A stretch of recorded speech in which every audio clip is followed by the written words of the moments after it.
जिंदगी में आता दुख गलत लोगों से उम्मीद रखने से आता है।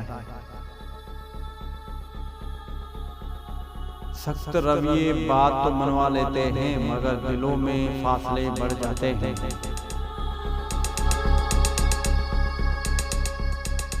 जब रहना साथ हो तो दोनों तरफ सिर्फ रवैयों में लिचक होने चाहिए।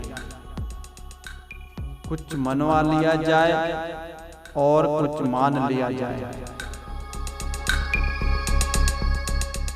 ये ही मुस्बत रवैये रिश्तों में ताजगी को बरकरार रखता है।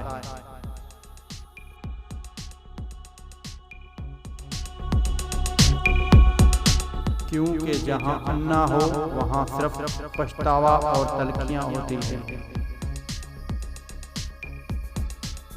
कभी भी किसी इंसान की तरफ से अपनी नाकदरी पे न खड़ना,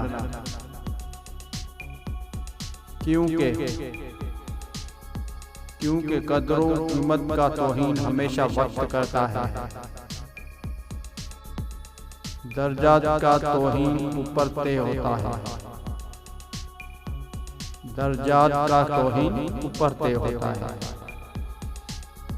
इंसानी रवैयों में उलझोगे तो सारी जिंदगी उलझे रहोगे। बस ऐब और गैब के जानने वाले से अपने मामला दुरुस्त कर लो। बस ऐब और गैब के जानने वाले से अपने मामला दुरुस्त कर लो, तुम्हारे सब मामला सुलझ जाएंगे।